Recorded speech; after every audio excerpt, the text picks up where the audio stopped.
નમસ્કાર વિદ્યાર્થી મિત્રો, ફોર યોર એક્ઝામ યુટ્યુબ ચેનલની અંદર હું આપનું હાર્દિક સ્વાગત કરું છું. આજે આપણે સામયિક મૂલ્યાંકન કસોટી જે ડિસેમ્બર માસની આવવાની છે તેમના પેપર વિશે સંપૂર્ણ પેપરનું સોલ્યુશન લઈને તમારી સમક્ષ હાજર થયો છું. અમારી યુટ્યુબ ચેનલમાં તમને ધોરણ 3 થી 8 સુધીના તમામ પેપરનું સોલ્યુશન મળી રહેશે. તો અમારી યુટ્યુબ ચેનલ સાથે જોડાયેલા રહેજો અને સબસ્ક્રાઇબ ન કરેલી હોય તો સબસ્ક્રાઇબ કરી અને બેલ આઇકોન પ્રેસ કરજો. હવે અહીં તમને પ્રશ્ન પૂછવામાં આવેલા છે. નીચેના પ્રશ્નોના સાચા જવાબ પર ઓ ની નિશાની કરો, એટલે કે તમારે તે વસ્તુ ટીક કરવાની છે. પહેલું, નીચેનામાંથી સૌથી ભારે વસ્તુ કઈ છે? તો અહીં તમે જોઈને જ કહી શકો છો કે નીચેનામાંથી સૌથી ભારે વસ્તુ જે છે એ આપણને ખુરશી જોવા મળે છે. ત્યારબાદ બીજો પ્રશ્ન, નીચેનામાંથી સૌથી હલકી એટલે કે ઓછી વજનદાર વસ્તુ કઈ છે? આપણે વિકલ્પ વાંચીએ. 1 કિલોગ્રામ રૂ, 1 કિલોગ્રામ મગફળી, 1 કિલોગ્રામ ઘઉં કે એક પણ નહીં. તો આમાં તમને એમ થાય કે સાહેબ રૂનો વજન ઓછો હોય છે, પણ અહીંયા આગળ બધામાં 1 કિલોગ્રામ લખેલું છે, એટલે કે આ ત્રણે ત્રણ વિકલ્પ એક સરખા થશે અને જવાબ આવશે ડ, ઉપરમાંથી એકેય નહીં.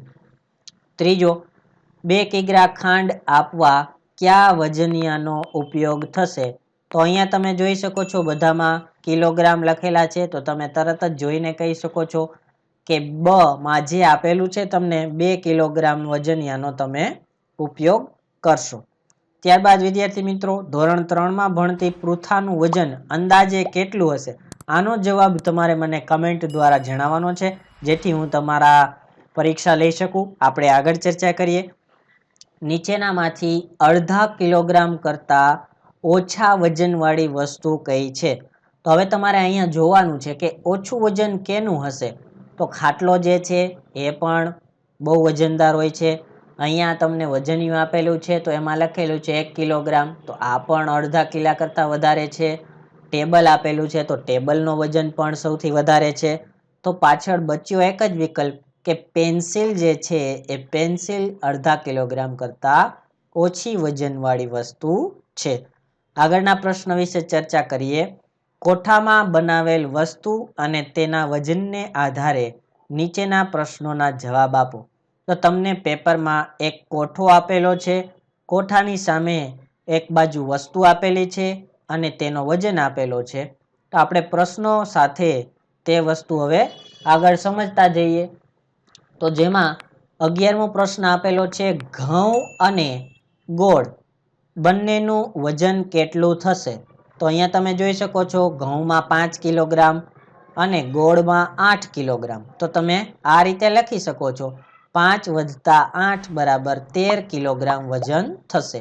12મો પ્રશ્ન, બટાટા અને મકાઈ બંનેનું કુલ વજન કેટલું થશે? તો અહીંયા તમે જુઓ બટાટાના 10 કિગ્રા અને મકાઈના આપેલા છે 15 કિગ્રા. તો તમે આવી રીતે લખી શકો છો, 10 + 15 બરાબર 25 કિગ્રા બંનેનું વજન થશે. 13મું, ઘઉં કરતાં મકાઈનું વજન કેટલું વધારે છે? તો ઘઉંની વજન તમને આપેલું છે 5 કિગ્રા, મકાઈનું વજન તમને આપેલું છે 15 કિગ્રા. તો તમે આ રીતે લખી શકો છો કે મકાઈનું વજન 15 કિગ્રા માઇનસ ઘઉંનું વજન 5 કિગ્રા, એટલે કે મકાઈનું વજન 10 કિગ્રા વધારે છે. ત્યારબાદ 14મો પ્રશ્ન, કોબીજ કરતાં બટાટાનું વજન કેટલું વધારે છે? તો જુઓ જોઈએ, કોબીજ 1 કિગ્રા, બટાટા 10 કિગ્રા. તો તમે આ રીતે લખી શકો છો કે 10 - 1 બરાબર 9 કિગ્રા બટાટાનું વજન થશે, એટલે કે 9 કિગ્રા બટાટાનું વજન થશે. હવે 15મો પ્રશ્ન, સૌથી ઓછું વજન કઈ વસ્તુનું છે? તો તમે અહીંયાથી જોઈ શકો છો કે ઘઉંમાં 5, બટાટા 10, કોબીજ 1, મકાઈ 15, ગોળ 8 કિગ્રા છે. તો સૌથી ઓછું વજન છે તે કોબીજનું છે, અને કેટલું છે? તો કે 1 કિગ્રા છે.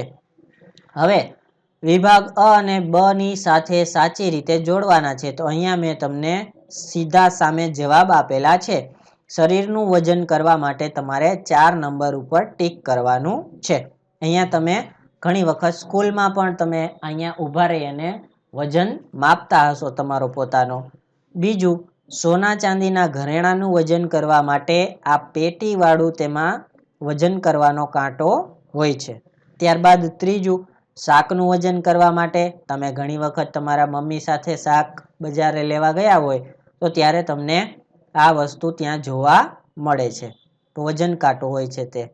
અનાજની બોરીનું વજન કરવા માટે અહીંયા આવો ઇલેક્ટ્રિક કાંટો તમને ત્યાં ઘણી વખત જોવા મળતો હશે તમારી આજુબાજુ કિરાણા સ્ટોર ઉપર. ત્યારબાદ ગેસના બાટલાનું વજન માપવા માટે તો તેમાં આ રીતનો વજન કાંટો હોય છે. અહીંયા જે છે એ ગેસનો બાટલો આપણે લટકાવવાનો હોય છે. આગળ જોઈએ પ્રશ્ન 4, ખાલી જગ્યા પૂરો. તો તમને એમાં બે સાઈડ આપેલી છે, એક બરાબરની આ સાઈડ અને બીજું બરાબરની સામેની સાઈડ. તો તમારે બંને સાઈડ એક સરખી કરવાની છે. તો સૌપ્રથમ આપેલું છે 2 + 2 + 2 + 2 + 2 + 2. તો આ બધાનો સરવાળો કેટલો થશે? બધાનો સરવાળો કેટલો થશે? 2 ને 2 4 ને 2 6 ને 2 8 ને 2 10 ને 2 12. તો આ સાઈડ પણ 12 છે. તો હવે સામેની સાઈડ તમને 6 આપેલા છે, તો 6 માં તમે કેટલા ઉમેરશો એટલે કે ગુણાકાર કરશો તો તમને 12 જવાબ મળશે. તો ત્યાં તમારે બગડો લખવાનો થશે. પછી 11 + 11 + 11, તો ત્રણેયનો સરવાળો કરો તો તમને જવાબ મળશે 33. તો હવે તમને 11 ને કેટલા વડે ગુણશો તો 33 જવાબ મળશે? તો અહીંયા તમારે 3 જવાબ લખવાનો થશે.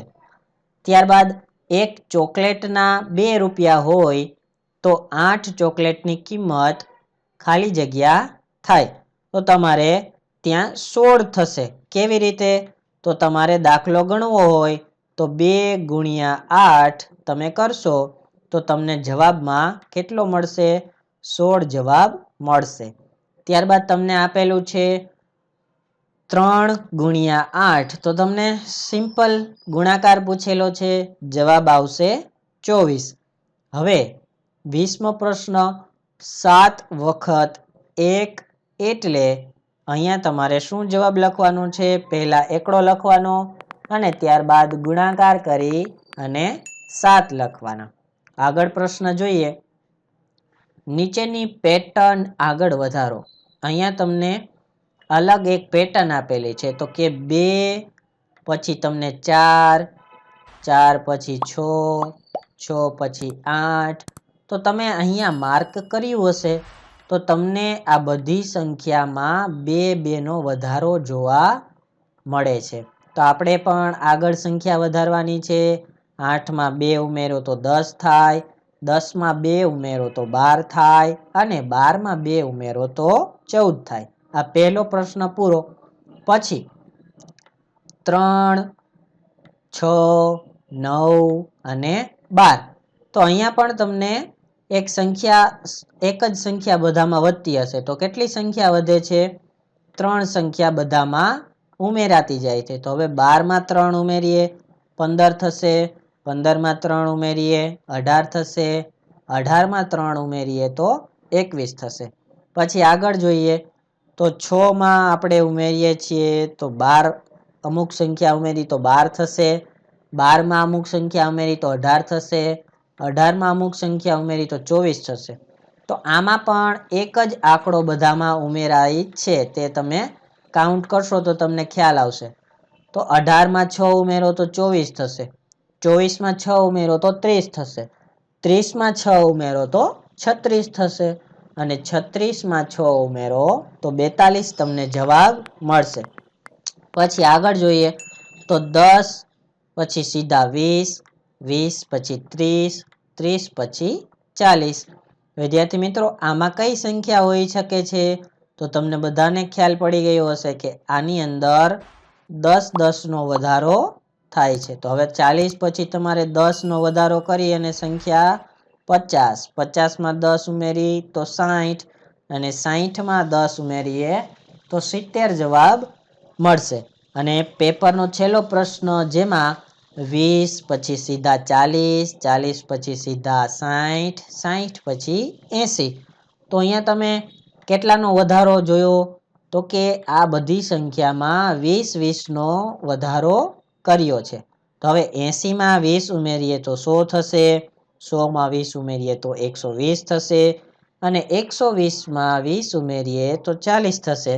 વિદ્યાર્થી મિત્રો, અહીંયા તમારા પેપરનું સોલ્યુશન પૂર્ણ થાય છે અને બધા જ ધોરણના પેપર અમારી યુટ્યુબ ચેનલ પર મુકાઈ જશે. તો અમારી યુટ્યુબ ચેનલ સાથે જોડાયેલા રહેજો અને આ વિડીયોને વધુમાં વધુ શેર કરજો, લાઈક કરજો અને તમને તમારી કમેન્ટ્સ અમને જણાવજો કે આ વિડીયો તમને કેવો લાગ્યો. ફરી પાછા નવા સબ્જેક્ટ સાથે મળશું. ત્યાં સુધી આવજો વિદ્યાર્થી મિત્રો.